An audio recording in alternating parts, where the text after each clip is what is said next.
하겠습니다. 예수님 보혈로 이 자리에 부어주시고 보혈로 덮어주옵소서. 기도하는 한 분 한 분 성령의 능력으로 붙잡아 주시고 이 기도가 꼭 응답되고 이 기도가 꼭 불이 되어서 이 시대의 환난을 이기할 줄로 믿습니다.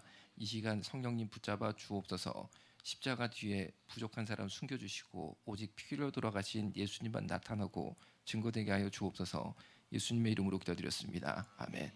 제가 3월 6일 날 이 자리에서 강의를 한번 했었고 오늘은 그 이후에 못한 얘기를 좀 하는 시간인데 먼저 제가 어떻게 A전제를 보게 됐는지 그 부분을 조금 말씀을 드리고 시작을 하도록 하겠습니다. 저는 저희 병원 이름이 수동 연세요양병원이니까 당연히 연세대학교를 졸업해서 의사가 됐겠죠. 그러니까 여러분들 중에 혹시 저 사람은 의대를 졸업했으니까 굉장히 공부를 고등학교 때 잘했을 것 같다라는 선입견을 버리라고 제가 미리 말씀을 드린 거예요. 제가 공부를 못해도 그렇게 못할 수 없을 정도로 되게 못했습니다. 왜냐하면 제가 뇌가 좀 특이하게 태어나서 저는 수업을 들으면 머릿속에 전혀 안 들어와요. 선생님 수업하시는 게 머릿속에 전혀 입력이 안 되니까 우리나라 교육은 무조건 수업을 잘 듣고 빨리 익혀야지만 시험 문제를 높은 점수를 낼 수 있는 그런 체제로 학교 교육이 되고 있는데 저는 전혀 한국 교육에 적응할 수가 없었다는 거죠. 그래가지고 공부를 굉장히 못했었는데 고2에서 고3 넘어가는 겨울방학 때 지금으로 치면은 고3 학생들 요새 아직 개강 안 했으니까 이 정도 될 땐 거죠.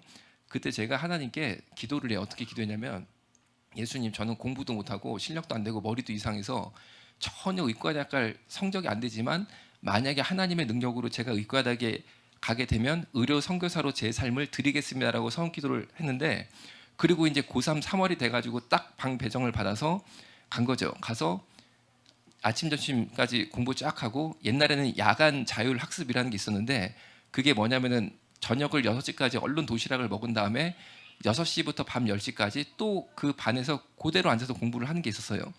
그런데 당연히 제 뒤에 앉은 애가 저랑 아는 아이여서 얘밖에 저랑 밥을 먹을 애가 없었어요. 이제 막 고3이 된 거니까 하여튼 내 주변에 얘가 아는 애여가지고 얘랑 자연스럽게 둘이 밥을 먹었어요. 도시락을 딱 먹었는데 갑자기 이 친구가 책상을 딱 열더니 성경책을 딱 까만 거를 옆구리에 끼고 어디 가는 거예요. 그래서 야, 너 어디 가냐 물어보니까 기도회를 간다는 거예요. 무슨 기도회를 가냐? 그러니까 고3 기도회를 제가 개포고등학교를 졸업했습니다. 그 개포고등학교 바로 앞에 아주 조그만 상가가 있었어요. 그 조그만 상가에 아주 또 조그만 개척교회가 있었는데 그 교회 목사님께 특별히 부탁을 드려서 야간 자율학습 끝나고 잠깐 야간 자율학습 시간 전까지죠. 도시락 먹고 야간 자율학습 하기 직전까지 고3들이 모여서 기도할 수 있도록 특별히 허락을 받았다. 그래서 내가 기도하러 간다 라고 하길래 제가 호기심이 생겨서 나도 같이 가자 해가지고 같이 갔습니다. 같이 갔는데 제가 엄청나게 충격을 받았어요. 왜냐하면 저는 주일 예배만 드렸지 막 방언 기도하고 통성 기도하고 그런 건 본 적이 없거든요. 왜냐하면 주일 예배 때 방언 기도하는 게 없으니까 전혀 제가 경험이 없었는데 우리 개포고등학교가 그 당시에 교복을 입었습니다. 그러니까 교복 입은 남학생, 여학생, 고3 아이들이 갑자기 막 방언 기도를 하고 눈물을 팍 흘리면서 통성 기도를 하는 거예요. 그런데 그때 제가 그런 걸 처음 봤으니까 너무 놀랐는데 그때 제가 어떤 생각이 들었냐면은 두 가지 생각이 들었어요. 첫 번째, 야, 우리 동네 정신병자 청소년 여기 다 모였구나. 야, 이게 뭔 일이냐 이런 생각이 언뜻 들었는데 그 다음에 이어서 든 생각이 뭐였냐면 하나님이 정말 살아계시나 보다. 이 아이들이 하나님을 만났기 때문에 이런 걸 수 있다. 그러니까 내가 어떻게 해야 되느냐. 나도 이 아이들이 만난 이 친구들이 만난 하나님을 나도 만나야겠다고 생각이 든 거예요. 그런데 이 두 번째 생각은 그 당시 저희 여러 가지 상태로 볼 때 전혀 제가 할 수 있는 성격의 생각이 아니었고 하나님이 분명히 저한테 주신 마음이다라고 저는 믿고 있어요. 그래가지고 제가 그 기도회 딱 끝난 다음에 다시 야간 자율학습 하러 교실로 가는 길에 제 뒤에 앉은 이 친구한테 말했어요. 야, 나 매일 오고 싶다. 매일 와도 되냐? 그러니까 이 친구가 된다는 거예요. 그래가지고 매일 가기 시작합니다. 그런데 그 다음에 제가 정말 일생일대 놀라운 체험을 하게 되는데 그게 뭐냐면은 그 다음부터 밥 혹은 물만 먹어도 체하고 다 토하는 거예요. 하여튼 먹은 건 다 토합니다. 그러니까 뭐 먹을 수가 없는 거예요. 그래가지고 그때가 이제 고3 3월 달인데 먹지를 못합니다. 그냥 공부가 되겠어요? 그래가지고 제가 마음속에 어떤 생각이 들었냐면은 그때도 언뜻 이런 생각이 들 수 있었던 거죠. 야, 내가 고3인데 일단 공부를 해야 된다.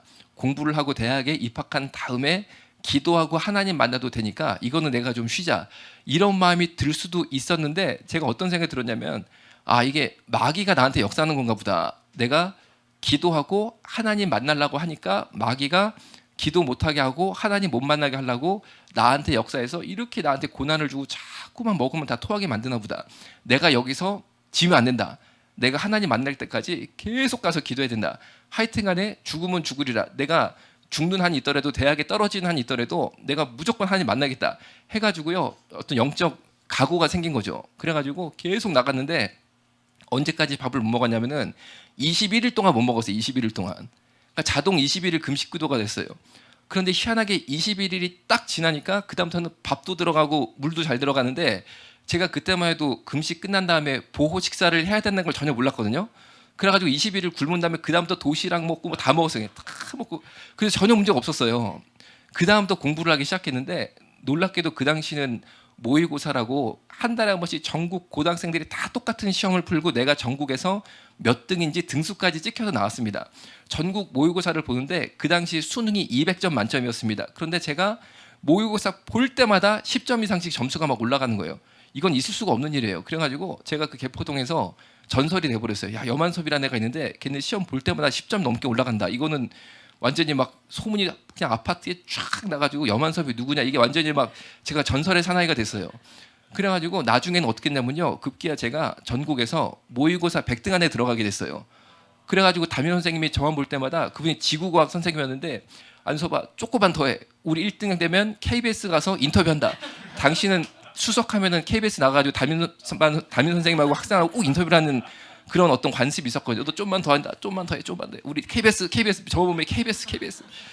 하여튼 막 제가 하여튼 막 별명했던 여만섭 KBS 그래가지고 하여튼 그렇게 했는데, 결국에 제가 내신이 너무 안 좋으니까 서울대학교는 갈 수가 없었고, 하여튼간에 또 성적 맞춰서 의과대학에 들어가게 됐어요. 하여튼 가니까 제가 이제 이 서원 기도를 지켜야 되니까 21살 겨울 되는 해에 인도 스리랑카로 선교사 훈련을 받으러 갑니다. 가가지고 막 이제 인도 스리랑카 밀림을 막 다니면서 편한 선교 훈련을 간 게 아니고 되게 힘든 데를 갔어요. 그래가지고 하루는 밀림 속에서 노동을 합니다. 막 거기 원주민들이 있거든요. 그 사람들에서 우리가 막 노동을 해줘. 일을 막 해주는 거, 일을 막 그 뚜약볕에서 밀림에서 일을 해줍니다. 일을 해주고 그러면 이제 우리에 대해서 호감을 갖잖아요. 다음 날 집회를 합니다. 집회가 뭐냐면은 전기, 수도 이런 게 없는데요. 거기 집을 어떻게 지고 사냐면은 솥동으로 집을 짓습니다. 그 사람들은 전통적으로 지금도 그렇게 사는데, 그런데도 굉장히 집들이 깨끗해요. 우리가 생각하는 막 더러운 냄새 그런 게 안 나고, 이게 완전히 뜨거운 햇빛 가운데 쫙 말라가지고 하여튼 솥동으로 집을 반들반들하게 딱 지고 조그맣게 사는 거죠. 그리고 전기 수도도 없는 데니까 우리가 집회를 어떻게 하냐면요, 굉장히 간단해요. 그 마을에 일을 막 해주면서 내일 우리가 매직쇼를 한다, 마술쇼를 한다. 마술쇼가 뭐냐, 안진뱅이가 오면 일어난다, 소경이 오면 눈 뜬다.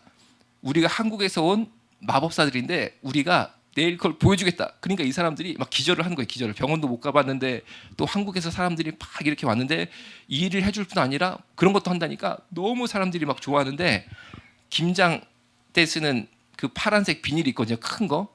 김장 때 쓰는 거. 그거를 이제 깔아 놓습니다. 그게 이제 무대인 거예요. 그래서 거기서 예수님에 대한 워십도 하고 드라마도 하고, 맨 마지막에 아픈 사람 일어나라. 그럼 막 일어나잖아요. 그러면은 저희 선교사 훈련생들이 가가지고 손을 얹고 막 기도를 하는 거예요. 그런데 정말 저희가 준비가 안 된 사람들이었는데 손 얹고 기도하니까 정말로 안진뱅이가 낫고 온갖 귀신들이 떠나가고 치유 역사가 굉장히 강하게 나타났어요. 그거는 저희가 잘해서가 아니고 믿음이 좋아서가 아니고 그 순간 하나님이 그 은혜를 주셨던 거죠. 특별히 그 사람들한테 구원의 역사가 필요하니까. 그래가지고 그런 걸 막 체험하면서 제가 가슴이 뜨거워서, 야, 나는 정말 평생 이런 삶을 살아야 된다. 이게 바로 내가 원하는 삶이다. 너무 마음이 뜨거워서 그 뜨거운 마음을 가지고, 그때는 김포공항에서 전 세계를 다 다녔습니다. 인천공항이 없을 때예요. 그래가지고 다시 인도에서 비행기를 타고 김포공항으로 오는데 제가 비행기 안에서 기도를 해요. 하나님, 제가 평생 저의 삶을 원래 고3 때 서원한 것처럼 해외 선교사로 서원하겠습니다. 저는 이 삶이 너무 좋습니다. 막 기도를 하는데 제 마음 가운데, 기도 가운데 하나님께서 감동을 주시는데, 어떤 감동을 주셨냐면, 나는 너가 이제 여만섭이죠. 너를 해외로 보내는 선교사가 아니라 따르게 쓸 때가 있다라는 응답을 제가 분명히 받았어요. 그러니까 저는 선교사 훈련을 너무 잘 받아서 내가 해외 선교사가 아니라는 걸 안 거죠. 이제 한 다음에.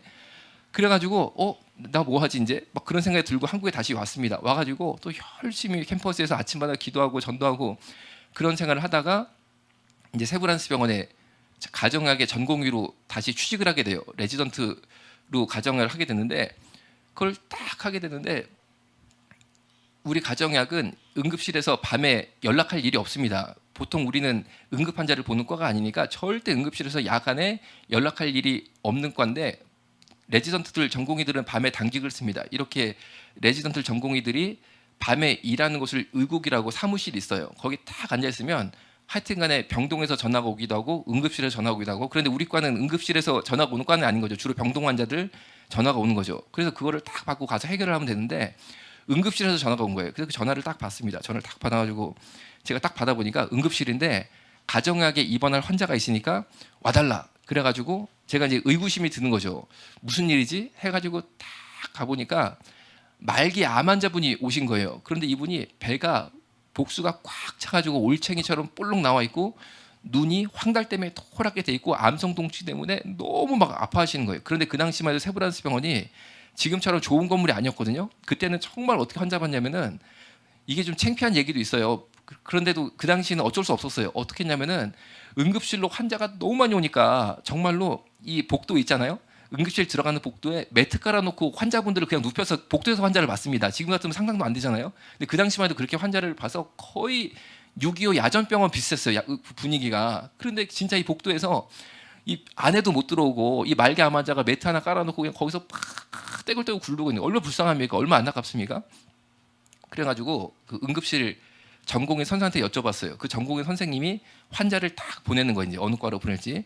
왜 우리 가정의학에 연락을 했냐 여쭤보니까 이분이 말씀을 하시는데 응급실 전공의 선생님이 앉아있는 의자가 있어요. 응급실 안에. 거기 딱 보면요. 벽에 세브란스 전과 이름, 야간 연락처, 전화번호가 다 있습니다. 그러면 환자가 오면 어느 과로 보낼지 딱 보고 판단하고 전화를 하시는 거예요. 그런데 당연히 이분이 항암 치료를 받았던 분이니까 항암 치료를 했던 종양내과가 내과입니다. 내과의 한 분야예요. 종양내과로 먼저 연락을 했어요. 해서 선생님 지금 귀과에서 치료를 받던 환자가 말기 암으로 응급실에 왔는데 입원이 필요합니다 하고 연락을 드리면 이 종양내과 내과에서 뭐라고 말씀을 했냐면 더 이상 할 항암 치료가 없으니까 우리과 환자가 아니다라고 말을 했다는 거예요. 그러니까 두 번째로 이 환자가 수술을 받았던 외과에 전화해서 수술 받았던 환자가 말기 암이 돼서 왔으니까 입원이 필요하다라고 말씀을 드리니까 그 외과 선생님은 응급실에 뭐라고 말하냐면 더 이상 우리가 할 수술이 없다. 말기 암 환자니까 손 쓸 데 없으니까 우리과 환자가 아니다라고 답을 주시는 거죠. 그래가지고 세 번째가 뭐냐면 치료 방사선과라고 있습니다. 여기는 방사선 치료하는 건데 방사선 치료도 굉장히 위험해요. 복부에다가 암 치료 때문에 방사선을 막 하다가 방광이 들러붙어서 돌아가시는 분들 계세요. 굉장히 위험한데 치료 방사선과 전화해 보면요. 거기는 아예 야간에는 다 없어져 사람들이. 전화도 안 받아. 그러니까 이 환자는 분명히 세브란스 병원에 그동안 항암, 수술, 방사선까지 어려운 치료는 다 한 분인데 갑자기 입원할 과가 없어지는 마치 국적 위상 백성처럼 그렇게 돼버리는 거예요. 갈 데가 없어진 거예요. 그리고 환자는 아프다고 막 떼굴떼굴 구르는데 응급실에서 방법이 없으니까 이제 찍기 시작해. 찍기를 해보자. 딱 다시 여기 붙은 전과 이름을 딱 봅니다. 일단 남자니까 산부인과는 아니잖아요. 산부인과는 아니. 어른이니까 소아과도 아니야. 그렇잖아요. 그래가지고 딱 보니까 가정의학이 보이는 거예요. 가정의학을 보는 순간 이름이 가정의학이니까 이 사람들은 가정적이고 착할 것 같다. 여기다가 이 길 잃은 어린 양을 좀 우리가 전화를 드려야겠다 해가지고 정말 그래가지고 이름 때문에 가정의학을 전화를 한 거예요. 근데 그 순간 제가 또 전화를 받은 거예요. 그래가지고 우리도 예수 믿는 크리스찬이니까 얼마나 안타깝습니까? 그런 걸 보면. 그래가지고 이제 입원장을 딱 낸 거예요. 입원장을 내가지고 입원을 딱 받았습니다. 입원을 받으니까 이제 응급실에서 신이 나가지고 말기 암 환자만 오면 무조건 가정의학 무조건 막 이렇게 돼버리는 거예요. 그래가지고 말기 암 환자분들이 계속 밤마다 입원을 하는 거예요.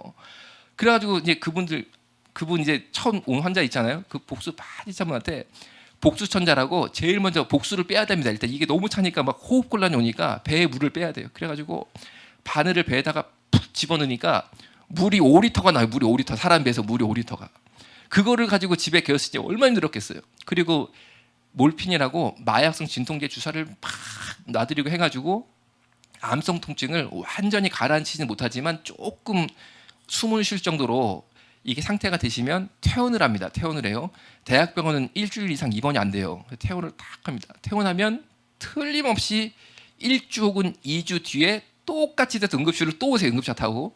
그럼 또 이제 연락받고 내려간단 말이에요. 또 입원을 합니다. 그래가지고 또 치료를 쫙 하면은 어느 정도 가라앉으면 또 갔다가 어느 정도 있다가 또 다시 오시고 그렇게 했는데 문제가 뭐냐면요. 그렇게 4번, 5번 오시더니만 그 다음부터는 안 오시는 거예요. 그럼 어디로 가셨을까요? 어디로 갔겠어요? 천국 아니면 지옥 간 거 아니에요? 그렇잖아요. 그때 제가 정신이 번쩍 드는 거예요. 야, 이게 다가 아니다. 이게 정말 뭐 그분들 우리가 예수 믿는 사람으로서 긍휼한 마음으로 딱 이거 이제 2번 장 내가지고 2번 해가지고 뭔가 이렇게 잘 이렇게 해드리는 거 이게 다가 아니다. 정말 중요한 거는 천국 가게 해드려야 된다. 마치 야구로 치면 구원 투수가 막판에 딱 올라가서 9회 말에 올라갔을 때 잘 던져서 이기던 못 던져서 한 방 세게 맞으면은 깨지던 2개 중에 하는 것처럼 야 이게 막판 구원 투수처럼 올라가는 거구나. 무조건 천국 아니면 지옥이네. 막판에 한번 건지는 거다 이게. 그래가지고 예수님이 땅 끝까지 이르러 복음을 전하라라고 지상 명령을 주셨는데 저한테 있어서 땅 끝은 여긴 거 여긴 거. 그래서 딱 이제 조사를 해보니까 우리나라의 말기 암으로 1년에 돌아가시는 환자의 수가 7만 명이에요. 7만 명. 7만 명이면 도시 하나가 7만 명이거든요. 야, 한국의 큰 도시 하나 되는 인구가 매년 막 암으로 그냥 돌아가시는 7만 명이. 그런데 거기서 막판에 하나님의 그물을 딱 던져가지고 건지면 사는 거고 막판에 그 순간 못 건지면 지옥 가는 거예요. 그러니까 제가요, 어휴, 이거 막 여기에 막 식은땀이 나면서 야, 내가 이거를 몰랐구나. 내가 이걸 모르고 내가 의과대학을 졸업했구나.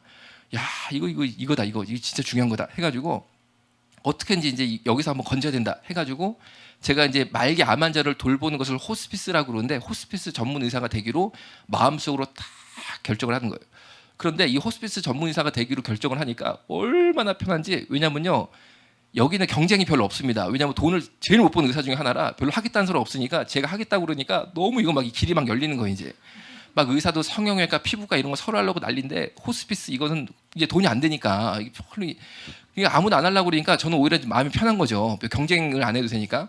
하여튼 그랬는데 제 목적은 영혼 구원이니까 제가 또 기도를 해요. 하나님, 내가 진짜 영혼 구원 때문에 이 호스피스가 되려고 지금 딱 준비를 이렇게 하고 있는데 제가 신학을 좀 해야겠습니다. 신학을. 그래서 제가 의사지만 목사가 돼서 정말 기도하고 그리고 세례까지 한 자리에서 딱 해야 되는데 정말 환자가 돌아가시려고 할 때 세례를 주고 싶어도 목사님을 그때마다 모실 수가 없어요. 현실적으로. 그러니까 아예 제가 다 해버리겠습니다. 다 해버리겠습니다. 그냥 처음부터 다 해야겠습니다. 올인 원으로 쉽게 말하면 다 해야겠습니다. 따로 국밥은 안 됩니다. 한 번에 다 끝내야 됩니다. 그래서 제가 그렇게 하려면 제가 야간 신학이라도 해야겠는데 만약에 근데 이게 보통 일은 아니잖아요. 신학을 하고 목사가 하는 게 보통 일이 아니잖아요. 그냥 할 수 있는 게 아니잖아요. 그래가지고 기도를 해요. 예수님, 제가 딱 알아보니까 이 신촌 세브란스 병원 바로 위에 가면 금화 터널이 있거든요. 터널 하나만 싹 지나가면은 감리교 신학대학교가 바로 있어요. 그러니까 차 안 막히면은 10분도 안 걸리는 거리에 터널 하나만 지나면 바로 있습니다. 학교가 바로 저기 10분 거리에 보니까 감리교 신학대학교라는 데가 있는데 거기에 야간 신학교가 있는 거예요. 그래서 제가 거기를 두고 기도를 하는 거예요. 제가 현실적으로 갈 수 있는 데는 야간에 갈 수 있는 데 저긴데 만약에 제가 목사가 돼서 하나님의 복음을 전하고 의사로서 치료를 하면서 동시에 복음을 목사로서 기도하며 전하는 게 하나님 뜻이면 붙여주시고 하나님 뜻이 아니면 떨어뜨려 주옵소서라고 기도하고 감리교 신학대학원 야간과정 원서를 사가지고 접수를 딱 합니다.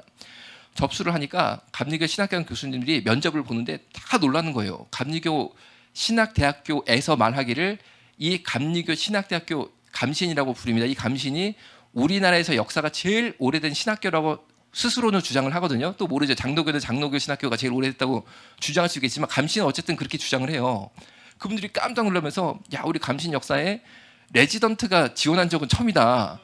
이거 할 수 있겠냐 그래가지고 제가 내가 사실 이런 기도를 했다. 그래서 나는 분명히 붙으면 하나님 뜻이라고 나는 믿고 떨어지면 그 또한 하나님 뜻이라고 믿고 난 지원했다. 이렇게 말씀을 드리고 시험을 딱 보는데 2가지를 보는 거예요. 필기 시험을. 영어랑 성경고사 2가지를 보는데 영어는 제가 그럭저럭 쓸 거라고 생각했어요. 그런데 내가 만약 떨어지면 나는 성경에서 떨어지겠다 생각이 들었습니다. 왜냐하면 신학대학원 성경고사는 우리가 그동안 성경 공부했던 교회에서 했던 것 가지고는 답을 아예 풀 수가 없게 돼 있어요.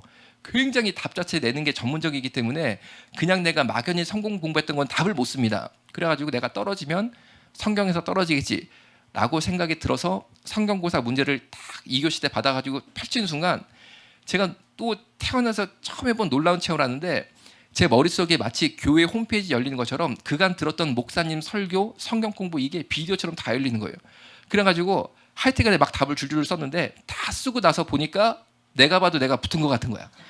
제가 붙었겠어요? 떨어졌겠어요? 떨어졌어요라고 말하는 사람도 있어요 보니까. 근데 제가 진짜 붙었어요. 이게 하나님 은혜인 거죠. 딱 붙었어요. 그러니까 제가 붙었다고 그러니까 어떤 분들은 지금 보시면서 야, 저 사람은 진짜 좋겠다. 막 시험 볼 때마다 붙네. 그게 아니라니까. 그 다음 얘기를 들어보세요. 그 다음부터 제가 고난이 시작되게 되는데 이 전공이 2년차 때부터 제가 그래서 신앙을 하게 돼요. 전공 2년차 때부터. 그런데 지금은 많이 아마 처우 개선이 됐을 것 같은데 그 당시만 해도 이 전공의가요, 우리나라에서 제일 힘든 직업 중에 하나였습니다. 왜 그러냐면요, 일단 잠을 안 재워요. 무조건 48시간 동안 계속 이틀 동안 밤을 새웁니다. 이틀 동안 밤 새워서 일을 시킨 다음에 그 다음에 저녁에 잠깐 집에 보내줘요. 그럼 저녁에 잠깐 집에 가가지고 얼른 씻고, 밥도 그냥 제대로 못 먹으니까 이틀 동안 밥을 얼른 먹고 씻고 옷 좀 갈아입고 다시 병원에 복귀합니다. 복귀하면요, 또 일을 또 시키는 거예요. 그러니까 이틀 밤 새우고 하루 저녁 잠깐 집에 보내주고 또 계속 이틀 밤 새우고 이런 일을 합니다. 그러니까 전공의가 굉장히 그 당시만 해도 이제 인권이라는 게 없었던 거죠. 또 당연히 그렇게 그런 삶이 있는 줄 알고 또 했기 때문에 저희도 별로 불만은 없었어요. 그런데 문제가 뭐냐면 제 친구들은 저녁에 잠깐 집에 가서 씻고 한숨 눈도 붙이고 옷도 갈아입고 할 그 시간에 저는 그렇게를 못하고 학교를 가야 되는 거예요. 야간 신학교를 가가지고 또 공부를 합니다. 공부하니까 하여튼간에 그 신학대학원 다닌 동안 못 먹는 훈련, 못 자는 훈련을 제대로 받았어요. 그래가지고 그 훈련을 다 받은 다음에 신학대학원 졸업을 하고 이제 목산수를 받은 거죠. 목산수를 받고 또 전문의도 된 거예요. 그래가지고 이번에는 다시 세브란스 병원에 취직이 돼요. 이번엔 전문의로 취직이 된 거죠. 그러니까 그 어렵다는 세브란스 병원에 전문의로 취직돼서 신촌 세브란스 병원의 가정의학과에 최초로 호스피스 클리닉을 열게 돼요.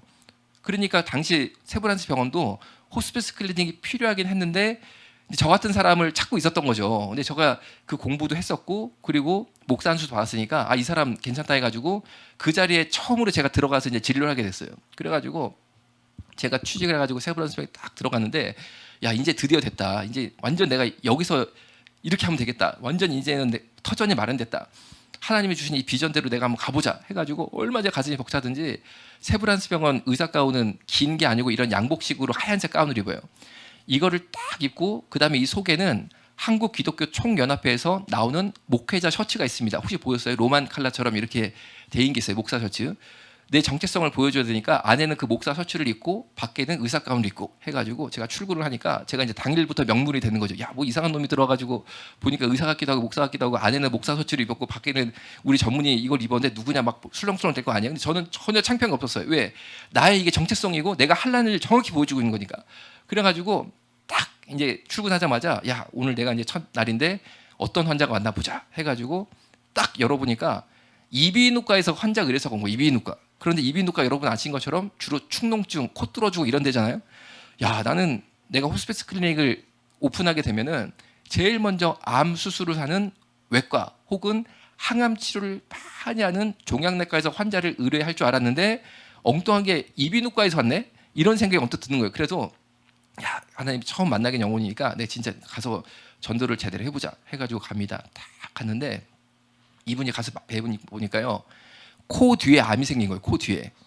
그래가지고 코 뒤에 암이 생기면 얼굴 반을 잘라버리거든요. 그래가지고 얼굴 반이 없어요. 이렇게 얼굴 반이 이쪽에 반이 딱 날라갔어요. 그래가 나머지는 요만큼만 남은 거예요.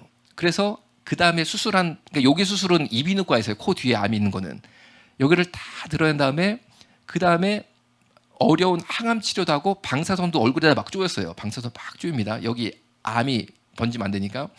그렇게 하고 이제 집으로 가셨는데 어느 날 반대쪽 얼굴에도 또 암이 생긴 걸 알게 된 거예요.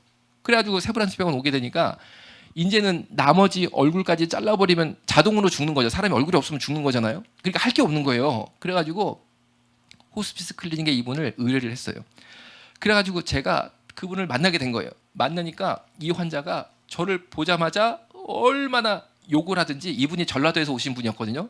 근데 전라도 욕은 굉장히 해부학적으로 아주 의미가 있습니다. 뭐 누나를 어떻게 하고 뭐 장을 뭐 어떻게 하고 아주 해부학적으로 욕을 하시고 욕을 해도, 근데 저는 그의 욕을 막 들으면서 조금도 제가 불편한 마음이 없었어요. 왜냐하면은 그 과격한 표현 뒤에 숨은 이분의 진심을 봤어요. 그 진심이 뭐냐면은 핵심은 이거였어요. 욕이 중요한 게 아니고 핵심이 뭐냐면 내가 그동안 이 세브란스 병을 믿고 그동안 집 팔고 땅 팔고 다 팔아서 어려운 수술 받아, 어려운 주사 맞아, 항암 치료 받아, 방사선까지 다 했는데 인자서 나보고 죽으라는 거냐? 이거예요, 질문이.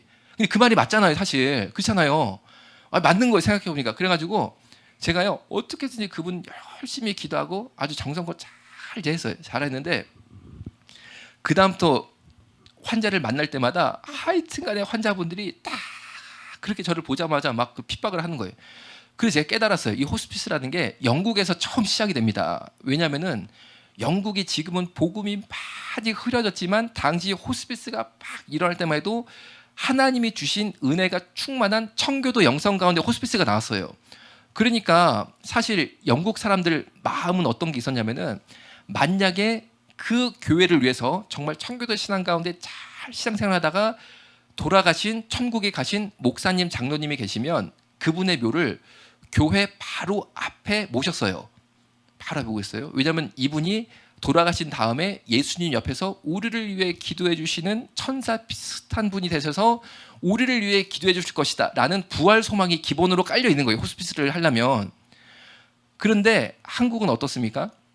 예를 들어서 조윤기 목사님을 제가 존경해요. 정말 존경하거든요. 그런데 조 목사님께서 예를 들어 소천하셨어요. 그런데 조윤기 목사님 묘를 여의도 순복음교회 정문 앞에 모셨어요.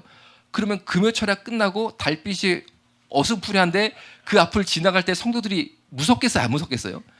이게 당시 영국 청교도 신앙과 지금 한국 신앙의 차이점이 있는데 뭐냐면 우리나라 사람들은 수천 년 동안 우리 한민족의 마음을 지배해온 샤머니즘이 있어요. 샤머니즘이 은근히 이 속에 그게 있다는 거예요. 그래서 죽음 그리고 죽은 존재 이런 게 무서워하는 마음이 있어요.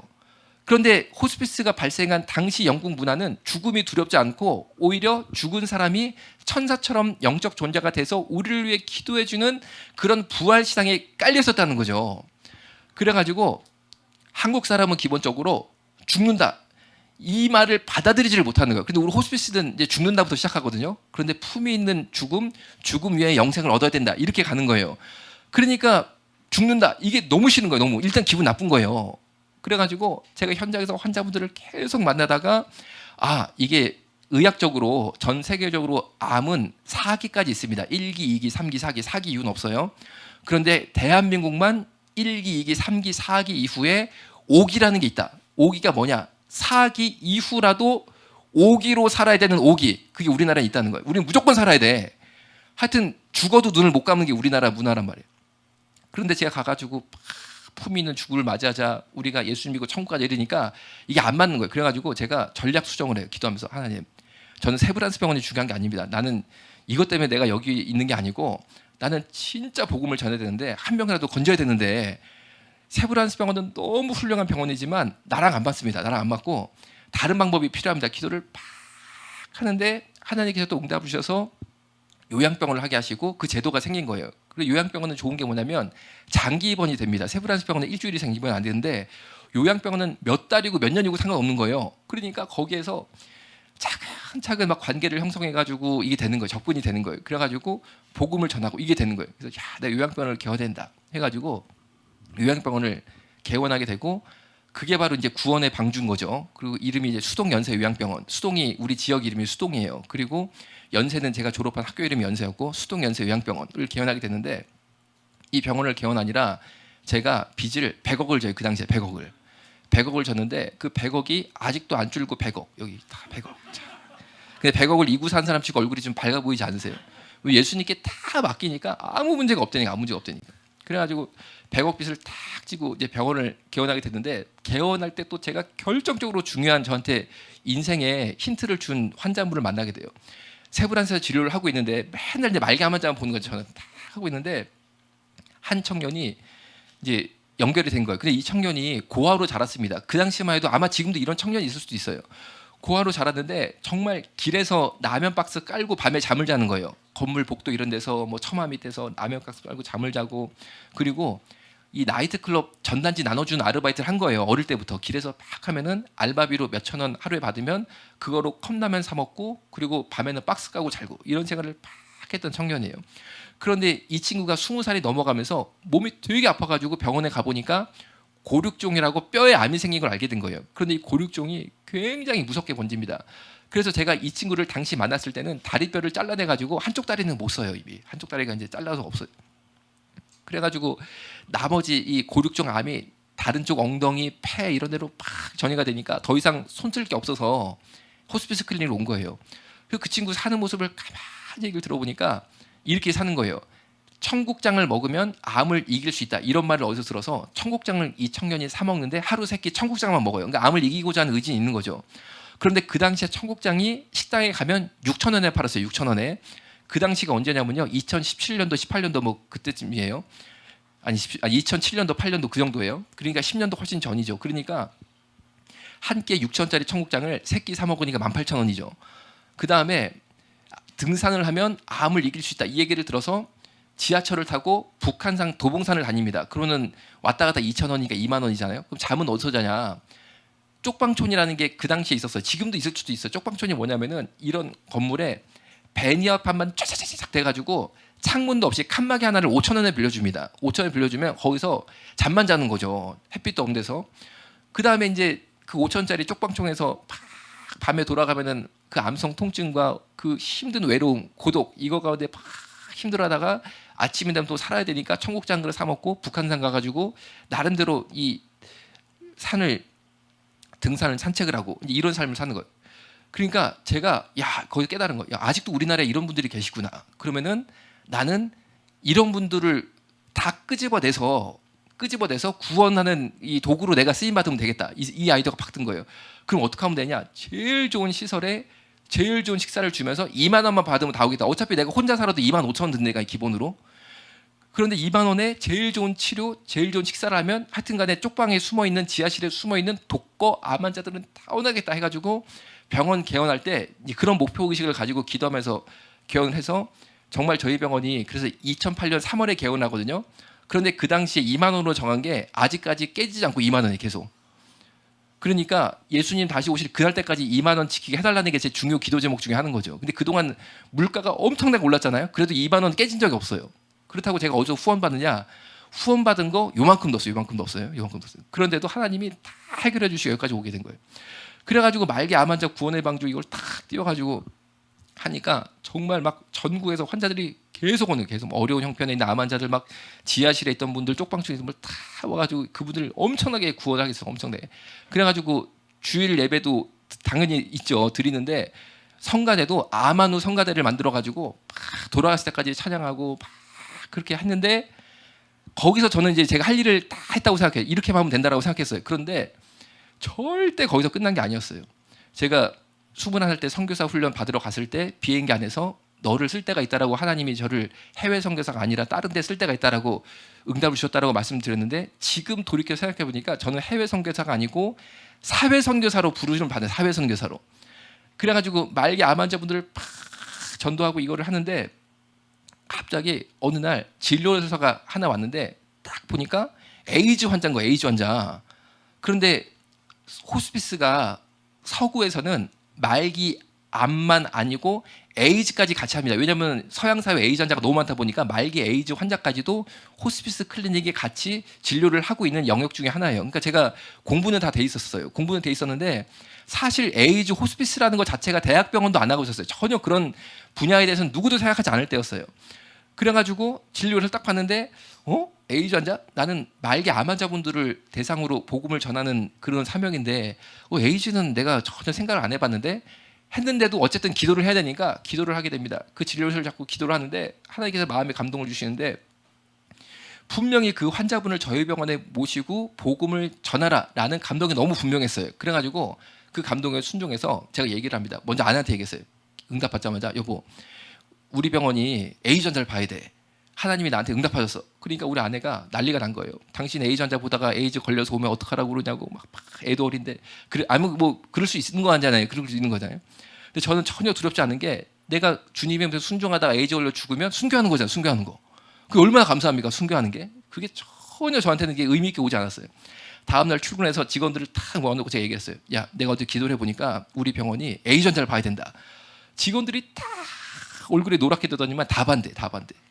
반대하는 이유가 뭐냐면요. 얘기를 들어보니까 그거예요.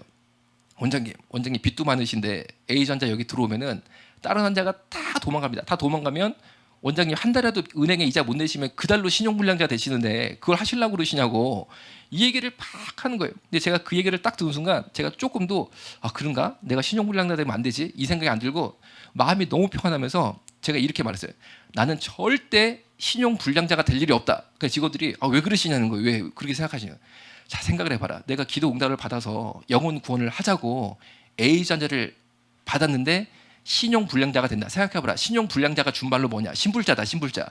신용불량자를 신불자라고 하는데 예수님이 당신의 자녀가 응답받아 복음 전하겠다고 그 길을 가는데 나를 불자로 만드시겠냐? 신불자, 불자로 만드시겠냐? 그런 걱정 할 필요가 없다. 나는 끝까지 하나님의 자녀가 될 것이다. 걱정, 하나님이 나 책임져 주신다. 해가지고 그 환자를 봤는데 여러분 제가 망했겠어요? 안 망했겠어요? 결국 안 망했죠. 안 망했죠. 잘 살고 있어요. 잘 살고 있어요. 그러니까 하나님께서 다 책임져 주시더라고요.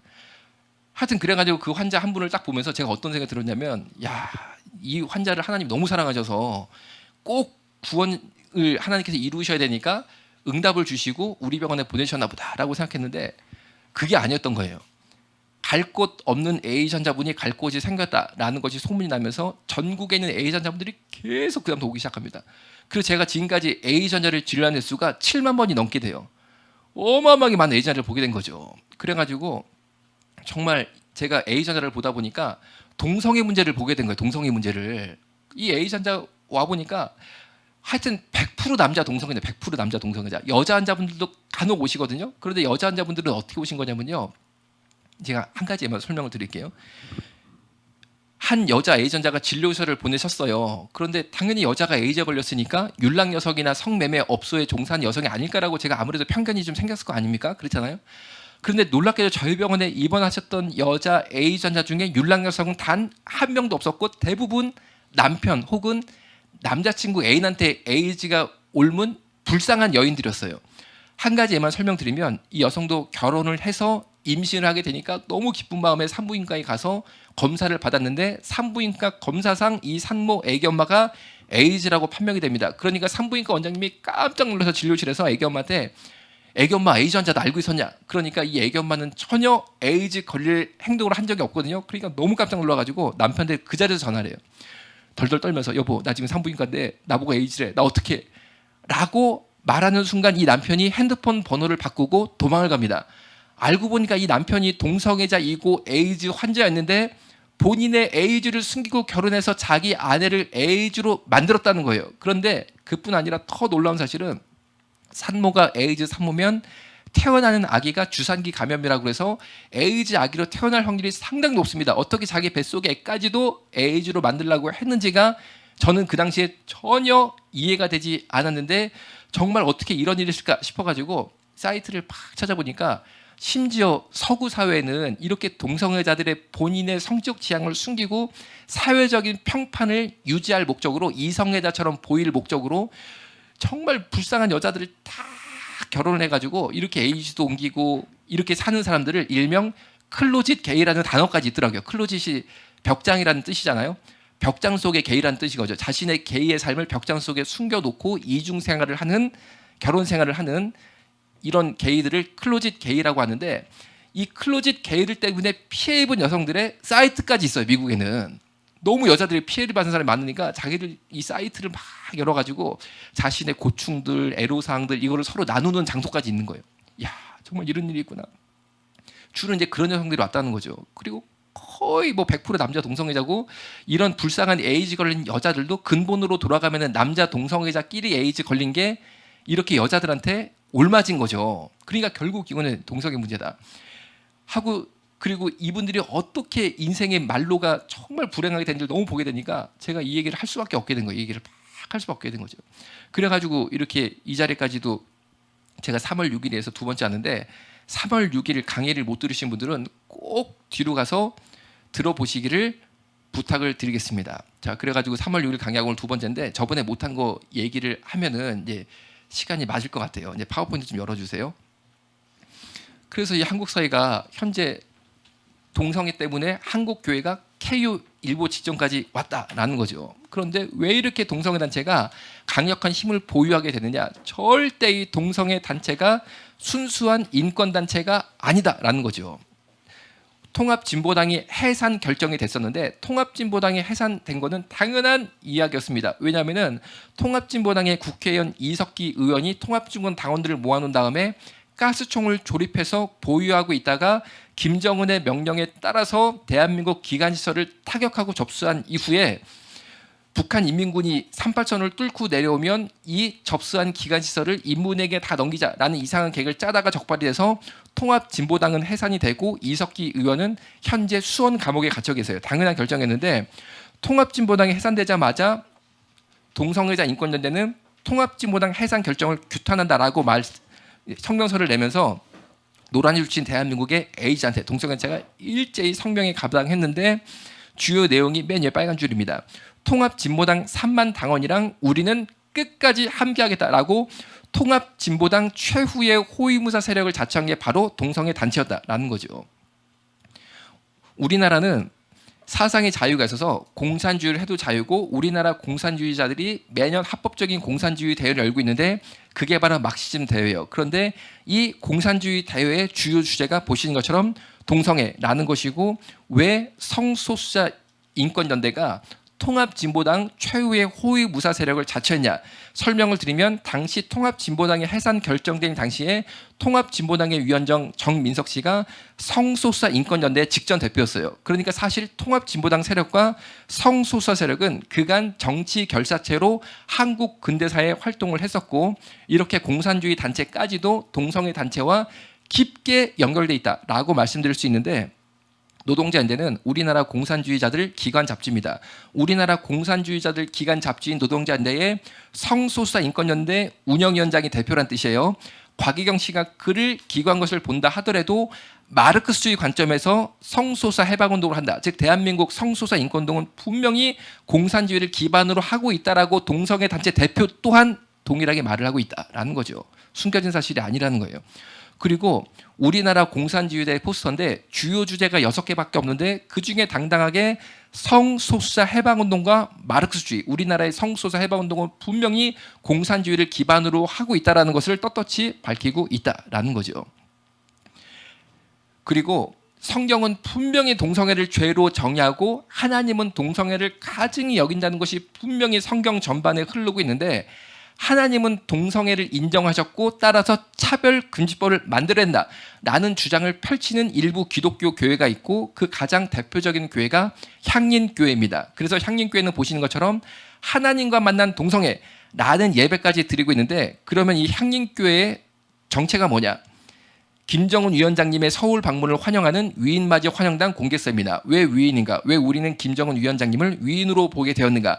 라는 공개 세미나를 개최하는 교회가 바로 향린교회라는 거죠. 여러분 하나님의 교회는 하나님과 김일성을 동시에 섬길 수 없습니다. 향린교회는 하나님만 섬기던 김일성만 섬기던 선택을 해야 된다라고 저는 생각을 하고 있어요.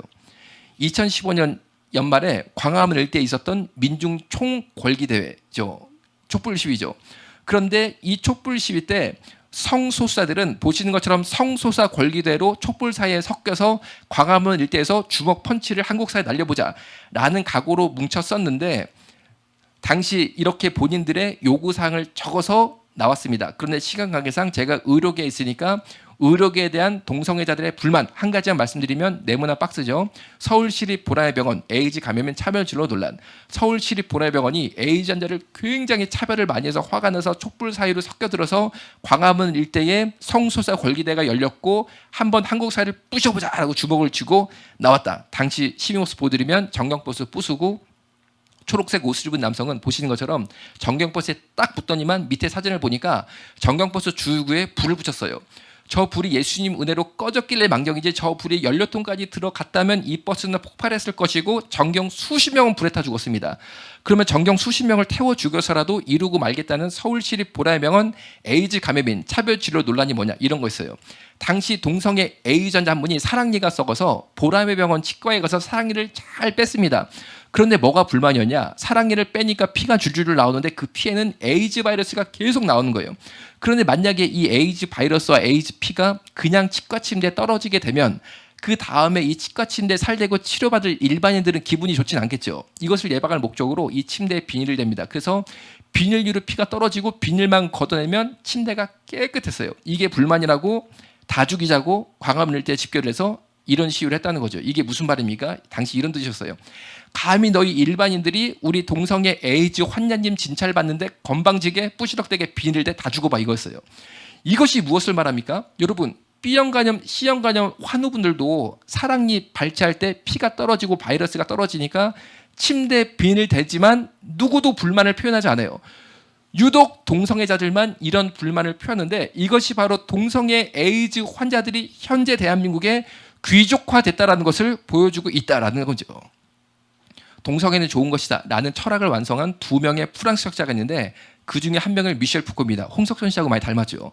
그런데 이분이 사실은 동성애자였고 결국 에이즈에 걸려서 10년 동안 죽을 고생하다가 60도 못해서 돌아가신 분이에요. 동성애는 좋은 것이다 라는 철학을 완성한 두 번째 프랑스 학자는 알티세르인데 눈이 벌써 좀 특이하잖아요. 이분은 공산주의자였고 그리고 자기 아내를 자기 손으로 목 졸라 죽인 살인범이었어요. 즉 동성애 옹호 철학을 만든 철학자치고 제대로 된 인생을 살았던 사람은 없었다라는 거죠. 그리고 이 트랜스젠더 젠더 이거는 지난 시간에 좀 깊게 말씀드렸으니까 좀 넘어가도록 하고 이제 군대 얘기를 좀 해볼게요. 군대 얘기. 아니 그래도 바빠도 이거 좀 하고 넘어가겠어요. 자, 존 홉킨스 병원이라는 병원이 세계에서 제일 좋은 대학병원입니다. 그런데 이 병원에 근무했던 존 머니라는 이 의학자가 당시에 존 홉킨스 병원에 세계 최초로 성전환 수술 방법이 개발이 되셔서 이걸 가지고 뭔가 실험을 하고 싶었는데 데이비 라이머라는 귀여운 꼬마가 쌍둥이로 출생을 해요. 그런데 이 아이가 쌍둥이로 출생을 했는데 2살 때 이제 부모님이 이 아이의 포경수를 받게 시킵니다. 그런데 2살 아이 고추가 너무 작다 보니까 자르다 잘못 잘라서 아기 고추를 다 잘라버렸어요. 그러니까 저를 포함해서 이 자리에 모인 형제님들은 포경수를 무사히 잘 받게 하신 주님의 은혜만 가지고도 이 몸을 하는 게 확 받쳐버리면 되는 거예요. 그런데 이게 한번 잘리면 붙이기가 되게 어렵거든요. 그래서 얘가 결국 보건 수술이 안 됐어요. 그냥 그걸로 끝났어요. 그러니까 이 뉴스를 듣고 존 머니가 이 집에 찾아가서 어차피 대가들이 고추가 없었으니까 성전환 수술을 시켜버리자. 그런데 여러분 생물학적 성전환은 불가능합니다. 왜냐하면은 단지 외 성기 모양만 변형시킬 수 있을 뿐이지 인간의 염색체를 바꿀 수 없다는 거예요. 남자는 남자 염색체, 여자는 여자 염색체를 가지고 태어나기 때문에 절대 성전환은 불가능하고 외성기만 성형수술을 통해서 모양을 바꾸는 건데 부모님이 설득이 돼서 이 아이의 외성기를 여자 모양으로 바꿨다는 거죠. 그래서 이 아이의 성장 과정을 존 머니가 계속 개입해서 관찰을 해서 젠더라는 말을 만듭니다. 젠더라는 말을 만들고 이 젠더가 진짜 좋은 거다라는 사상이 전 세계로 확산되게 되는데 막상 이 데이비드 라이먼은 성장한 이후에 기자회견을 통해서 눈물을 팍 흘리면서 이렇게 발표를 해요. 존 머니는 악마다라고 발표를 합니다. 그러니까 기자들이 깜짝 놀라서 존 머니가 뭐가 나쁘냐라고 물어보니까 이 데이비드 라이먼가 뭐라고 얘기했냐면 내가 수술받은 여자 꼬마였을 때 하루는 이 존 머니가 우리 집에 찾아서 나한테 이렇게 말했다. 너 진짜로 여자로 살려면 남자랑 성관계할 줄 알아야 된다.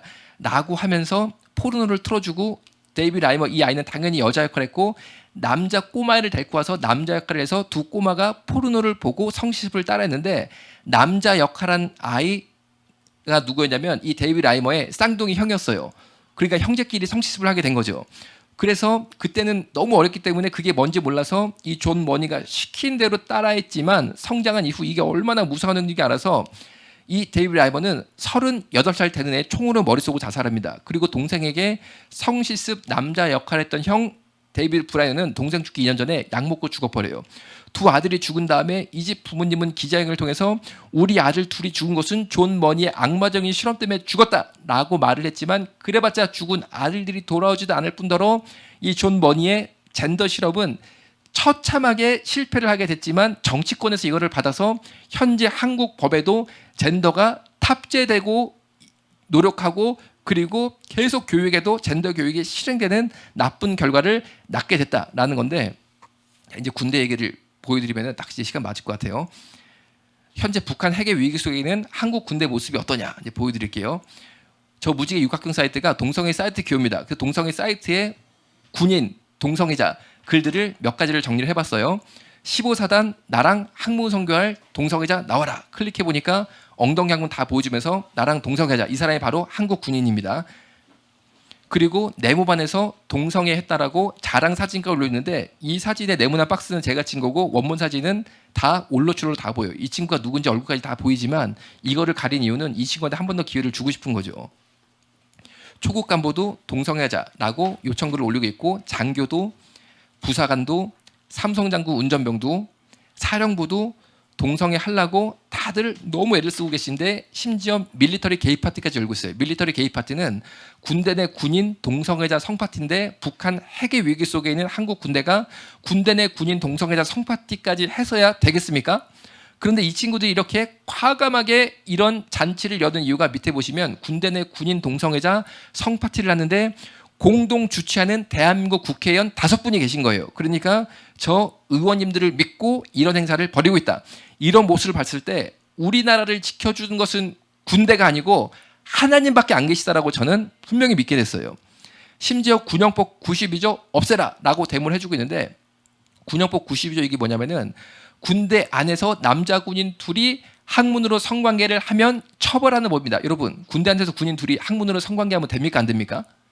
당연히 안 되는 거죠. 그런데 군형법 92조 6을 폐지해야 된다라는 폐지안이 국회에 올라온 상태고 아직까지 국회에 계류되고 있어요. 그리고 이 군형법 92조 6을 폐지하는 폐지안에 10명 국회의원이 사인을 해서 현재 판결을 기다리고 있다라는 것입니다. 무슨 말이냐? 한번 생각해 볼까요? 만약에 군형법 92조 6이 폐지가 되고 한국 군대 안에 군인들이 원할 때 원하는 만큼 아무렇게나 동성애를 하게 되면 한국 군대 안에 동성애 에이즈가 무섭게 범람하게 되면 누가 제일 좋아하겠습니까?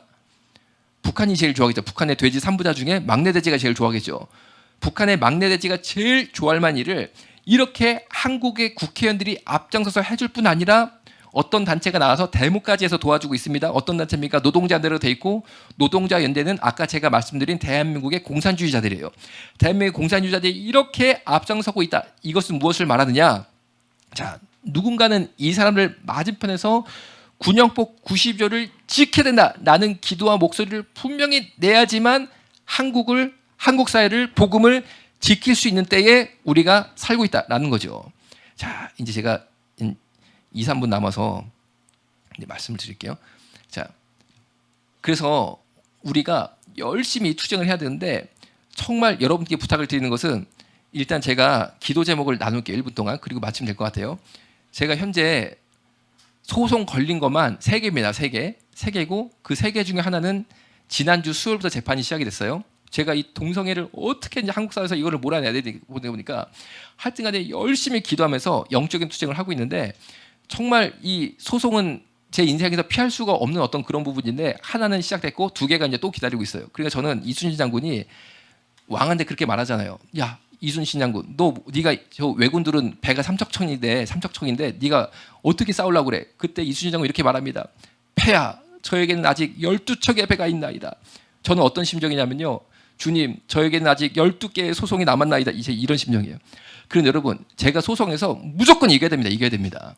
왜냐하면 제가 이겨야지만 제2, 제3의 여만섭이 나타나고 이 동성애 문제와 강하게 영적 전쟁을 벌일 수 있는 거예요. 그러니까 정말 이 라이트하우스 예배를 기도에 지금 보시는 모든 중고기자들은 여만섭 원장 소송 꼭 이기게 해달라고 정말 이순신 장군이 12척 배 끌고 나가서 일본 수군 3,000척 다 물리쳤던 것처럼 조선 바다 지켜서 한국을 지켰던 것처럼 여만섭 원장이 소송에서 꼭 이기게 해달라고 뜨겁게 기도해 주시기를 주님의 이름으로 부탁을 드리겠습니다. 기도하겠습니다.